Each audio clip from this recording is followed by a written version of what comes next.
8 shots apiece here in the second period. Now a steal and a shot star! Brad Richards!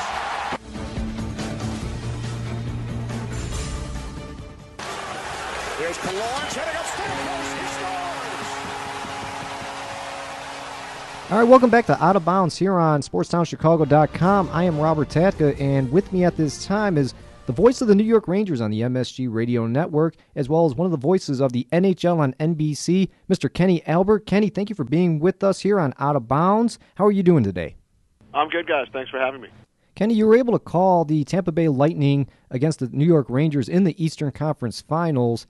What did the Lightning do to advance past the New York Rangers, and do they have enough to ride this momentum against the Blackhawks here in the Stanley Cup Final? Well, they're a terrific team, and I had the opportunity to work 12 of their last 13 games, 5 in the previous round against Montreal, and then all 7 against the Rangers. And the Rangers series was pretty bizarre. You had 2-0 wins by the Lightning in games 5 and 7. The Rangers won a 2-1 game, but then you had a 6-5, a 7-3, a 5-1, and a 6-2. So the Lightning showed that they could play all different styles of hockey. They played in some run-and-gun games, and they also shut down the Rangers in the last 2 at Madison Square Garden. Their goaltender, Ben Bishop, allowed 5 3 times, but he also had 2 shutouts. Their defense pairing, Victor Hedman and Anton Stralman's been terrific throughout the playoffs, and then up front, the top 2 lines, the triplets line with Tyler Johnson, Andrei Palat, and Nikita Kucherov, put up some unbelievable numbers throughout the playoffs, and then you have Steven Stamkos playing with Alex Killorn and Val Filppula. So, the Blackhawks certainly, have watched the tapes and seen the Lightning play, and they'll have to come up with a formula to try and stop them. And from a Blackhawks standpoint, I've worked a number of their games as well, and you just have to give them so much credit for battling through and coming back from the 3-2 deficit against Anaheim. I think it should be a real fun series to watch. Now, you mentioned Tyler Johnson, Kenny. Most people don't know this. He actually leads all the players in the playoffs with 21 points. Could he be the guy for the Tampa Bay Lightning that is sort of the unsung hero and can lead the Lightning to the Stanley Cup championship? Well, I think over the last 2 years, he's certainly proven to be a top player in the National Hockey League. He was one of the 3 candidates for the Calder Trophy as Rookie of the Year last year, and came back and had a terrific year this season. A guy who wasn't drafted, was in camp with a couple of different teams, Phoenix and Minnesota, and wound up, they didn't sign him, and he goes to Tampa Bay and kind of followed the same path as a Marty St. Louis, a smaller player who wasn't drafted. He had great success as a junior player up in Spokane and, won the MVP of the Western Hockey League, and he has 12 goals in these playoffs. So while so many of the other top stars were having trouble scoring goals early on, he is not. So when you look at what he's done with his line mates, with Palat and Kucherov, really 3 up-and-coming players in the National Hockey League, and they've been terrific in all 3 rounds against Detroit, Montreal, and the Rangers. That line, the triplets, they're a very fast line, but both teams are very fast, and that's why a lot of hockey analysts believe that this is going to be a very high-scoring Stanley Cup Final. You mentioned before Ben Bishop, there's games where he'd let up 5, 7, and really just not look all that good. And, of course, Corey Crawford being pulled in the first round against the Nashville Predators. How do you see this Stanley Cup Final working out? Is it going to be high-scoring, or is there's always that possibility, though, that both goalies, they could step up at any moment and just make, miraculous saves left and right? No, you're right, but with the skill level on these 2 teams, you wouldn't expect low-scoring games. No, not at all. When you look at the players on both sides, but you just never know. In the Rangers series against Tampa Bay, there really wasn't a momentum carryover, not only from game to game, but period to period.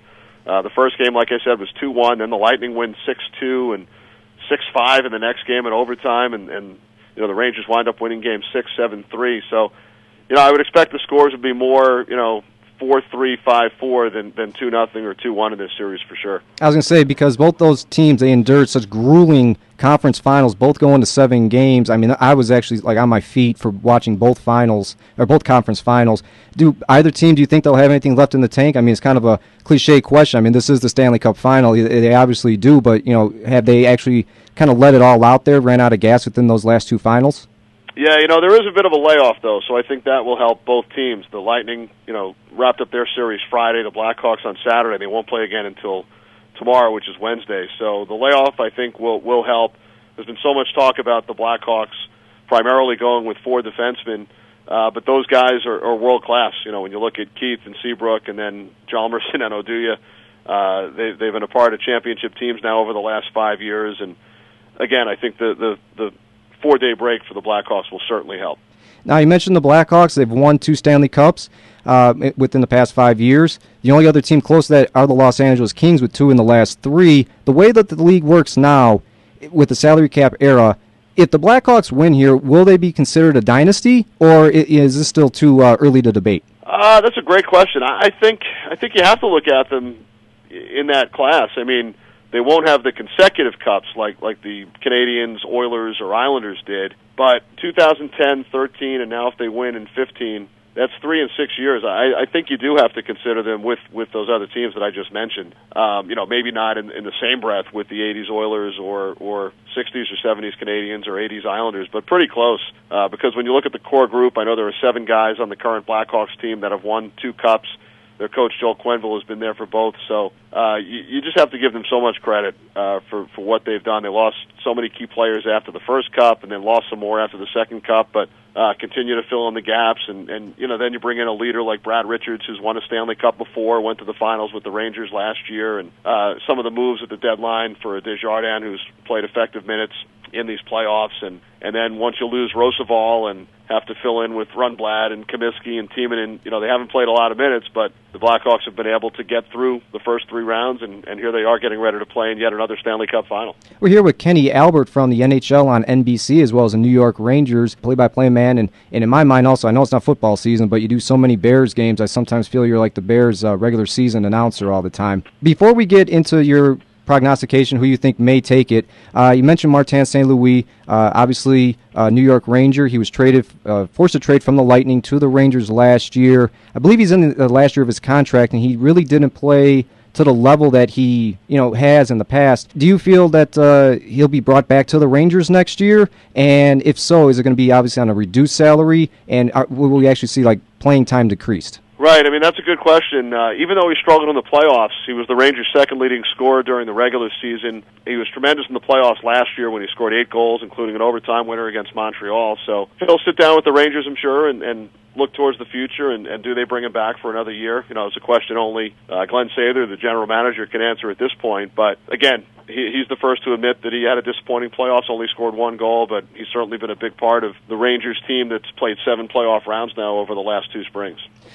Okay, Kenny, before we let you go, I just want to get your prognostication. Who do you think is going to take the Stanley Cup championship?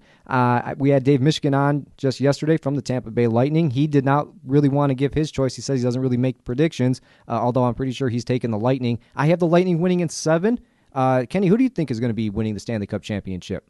Well, I usually try and stay away from predictions, too, because, A, I'm usually not correct, and B, if we knew who was going to win, they wouldn't have to play the games. But I could see it going long for sure. I think it's 2 terrific teams. We talked about the skill set and the offensive prowess, so certainly wouldn't be surprised if it goes 6 or 7 games. And I think there's really no clear-cut favorite. It could go either way. Thank you very much, Kenny, for joining us here on Out of Bounds here on SportsTownChicago.com. It's a pleasure having you, and I also just like to thank you. You're actually one of my inspirations and role models for getting involved within the television and radio industry. Well, I appreciate it. I really enjoyed it, and hopefully we can do it again soon. All right. Thank you very much, Kenny. Thank you. All right. That was Kenny Albert from the NHL on NBC, as well as the New York Rangers radio broadcast. He does play-by-play for them. You're listening to Out of Bounds here on SportsTownChicago.com.